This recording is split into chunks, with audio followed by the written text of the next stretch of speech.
ಲಕ್ಷ್ಮೀ ಬೀಜ ಮಂತ್ರ ಮತ್ತು ಲಕ್ಷ್ಮೀ ಗಾಯತ್ರಿ ಮಂತ್ರ ಎರಡನ್ನೂ ಲಕ್ಷ್ಮೀ ದೇವತೆಯ ಆಶೀರ್ವಾದವನ್ನು ಕೋರಲು ಬಳಸಲಾಗುತ್ತದೆ ಮತ್ತು ಅನೇಕ ಪ್ರಯೋಜನಗಳನ್ನು ಹೊಂದಿದೆ ಎಂದು ನಂಬಲಾಗಿದೆ. ಲಕ್ಷ್ಮೀ ಬೀಜ ಮಂತ್ರ ಈ ಮಂತ್ರವು ಸಂಪತ್ತು, ಸಮೃದ್ಧಿ ಮತ್ತು ಅದೃಷ್ಟವನ್ನು ಆಕರ್ಷಿಸುತ್ತದೆ ಎಂದು ಹೇಳಲಾಗುತ್ತದೆ.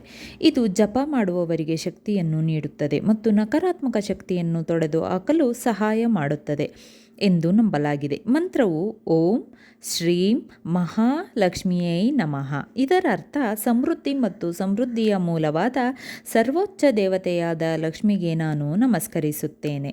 ಲಕ್ಷ್ಮೀ ಗಾಯತ್ರಿ ಮಂತ್ರ ಈ ಮಂತ್ರವು ಆರ್ಥಿಕ ಸ್ಥಿರತೆ ಮತ್ತು ಬೆಳವಣಿಗೆಯನ್ನು ತರುತ್ತದೆ ಎಂದು ಹೇಳಲಾಗುತ್ತದೆ. ಮಂತ್ರವು ಓಂ ಮಹಾಲಕ್ಷ್ಮೀ ಚ ವಿದ್ಮಹೇ ವಿಷ್ಣು ಪತ್ನೇ ಚ ಧೀಮಹಿ ತನ್ನೋ ಲಕ್ಷ್ಮೀ ಪ್ರಚೋದಯಾತ್. ಅಂದರೆ ನಾವು ಭಗವಾನ್ ವಿಷ್ಣುವಿನ ಪತ್ನಿ ಮಹಾಲಕ್ಷ್ಮಿಯನ್ನು ಧ್ಯಾನಿಸುತ್ತೇವೆ, ಅವಳು ನಮ್ಮ ಮನಸ್ಸನ್ನು ಬೆಳಗಿಸಲಿ.